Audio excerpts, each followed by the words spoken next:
Can I get a small example of that individually? No. Sure. No, I really want to hear what Marvin has to say about this. This is a really direct question for him. Really, truly. I appreciate that question. I thought it was very well put forward. I think that you have to start in terms of understanding that with the entire approach that modern conservatism has taken. And that approach has to do with the fact that we are not opposed to those things which are appropriate safety net things for those who are, for one reason, cannot handle certain situations. But you are opposed to them. You guys are No. now. There are certain things. Didn't mean to interrupt, but I'm just. Yeah, no, that's all right. There are certain things that, as they have been instituted, we have opposed, or other things that have been instituted that we have come to support. Sometimes we have not been in the advance. And in those moments, those who make a push for progress, remember I mentioned there was progress in return. There are moments historically when the progress side of that equation is what is in fact called for. And in those moments, those in the conservative movement who do not see that because they become preoccupied with the return moment can miss the moment. And I think that conservatives have here and there on occasion missed that moment, but that the modern period things have reversed themselves.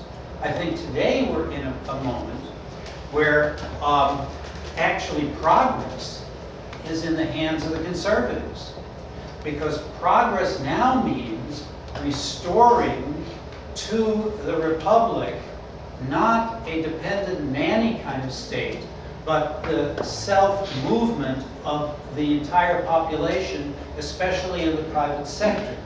So I think that you could say that while I think you're right about that, I think we have now come to an opposite moment. So conservatism is a perspective, a current of thought, a persuasion, and I would say that for myself, there would be moments in history where I would find myself in opposition to the conservative agenda. And there are other moments where I would support a progressive agenda. Perfect example is Jim Crow and civil rights, as well as Medicare and Social Security. That I would be completely in favor of. At the same time, I would be opposed to the notion of affirmative action. I would be in favor, so there is a lot of variation here. And remember, since reality is constituted by both progress and return, I don't mean to, even though in a polemical sense one will do that sometimes, I don't mean to exclude out or knock out the progress piece, and I support it when it's appropriate. In this moment, the progressives, unfortunately, I believe, are on the reactionary track. Arthur, Well, Marvin, I look forward to, in 20 years, both still around, you looking back on the healthcare debate, I'll be saying, and saying, you know, that was one that I missed. That was a good one. So I look forward to that time.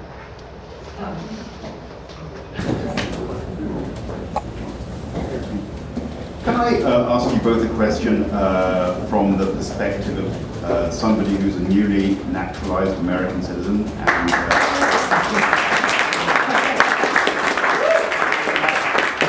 And respectfully suggest that I think you're both missing the point. And that is, I think that the reason I became a US citizen really fundamentally was because of the Constitution and what it enshrines. And it seems to me that what you're really arguing about is not progressivism or conservatism, but concentration of power. Now, I grew up in the 1970s in England, and believe me, you guys don't know the meaning of socialism, but at the same time, the minute that the Conservatives took office, there was not one devolvement of power back to the people. In other words, the dirigist state that the socialists had created was never devolved back to the people. In fact, Margaret Thatcher concentrated power centrally, very, very critically over the next few years. Tony Blair never re-devolved it, and now the Conservatives under Cameron basically are preserving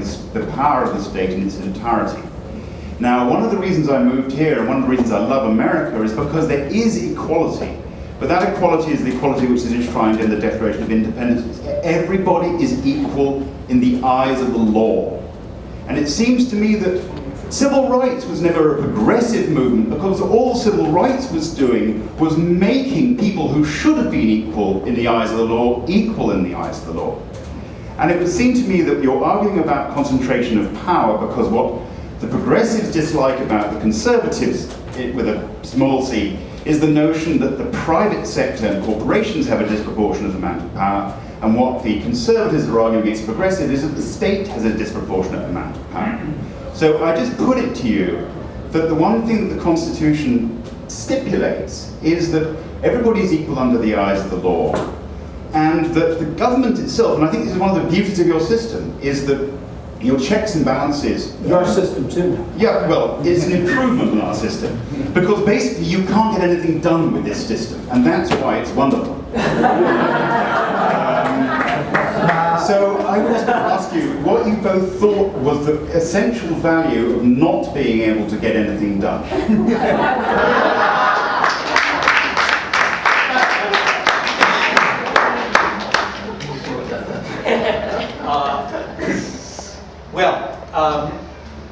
I think it was James Madison especially who articulated this, the importance of the creation of built-in inefficiency in the state, because precisely of the weakness of man, and because who is going to watch the watchers, and so by keeping the state limited and not large, you would have a better shot at maintaining freedom. That's a fundamental theme. Now, I have studied somewhat the UK, and I'm somewhat familiar with your history and with your politics, and I would say that conservatism in the UK is nothing like what's going on right now here, nor has it ever been. And this is an important point to understand because the axis of debate existing in Europe has always been between left and right, having to do with the parliamentary seats in the French Assembly. That's where it started. Who sat on the left and who sat on the right. And what were they fighting over? The fight was over who was going to control the state for their own purposes. So you had on the right, you had the aristocracy and the monarchy and the military, and on the left you had the bourgeois, and you had the petty bourgeois, and you had the proletariat and the sans-culottes. These were the two forces, and each of them was trying to grab the state for their own project. The United States, the axis of debate has not been between who's going to capture the state. The axis of debate in America, uniquely in the world, has been between the individual versus the state. Limited government versus big government. And if you want to answer the question of the power of the corporations versus the power of the state, just use common logic and ask yourself, what is a greater danger to freedom? This big corporation and this big corporation and that one over there, and this one is competing with this one and that one over here, and this one's fighting with that one, that one's over here, or one big state that starts sucking them all up into itself until there's no room for the individual. If you follow that, you'll see why the conservative argument in this modern world, where the state is getting bigger and bigger, and the devilish temptation of using science to socially engineer our lives is so appealing. That's the danger today. And that's what the new modern conservative movement is a reaction against.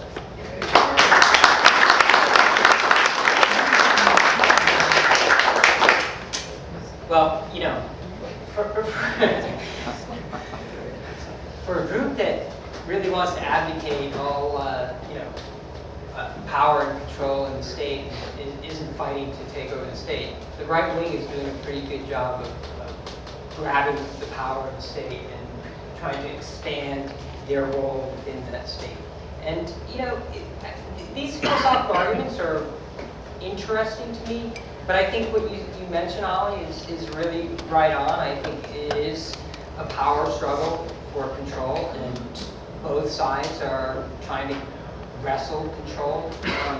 I don't think, see, I think this is, again, a reframing thing. I don't think that modern progressivism thinks that the state wants to grow the nanny state. I mean, this is the one thing I really don't understand about conservatives. There's this idea that somehow this state is going to get so big it's going to suck everything up and become a totalitarian state. I don't see that. I don't see that happening, and I don't see that actually as the goal of progressivism right now.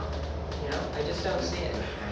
Look at government. Okay, we're almost, 2 hours has almost gone by, so we really have time for one more question. I know someone in the back wanted to ask a question. We're going to do that, and then 5 minutes each for closing statements. Oh. What was it? 2? It felt like 5. Let's get to 2. 2 is fine. 2 minutes. Make it 3.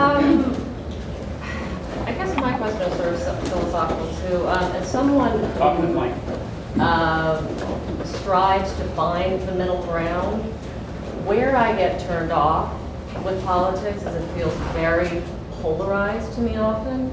And as two spiritual men, I would love you guys to address the question of non-dualism and finding, you know, the center. And if we stay in this I'm right, you're wrong mentality, you know, are we going to, does that just perpetuate the conflict?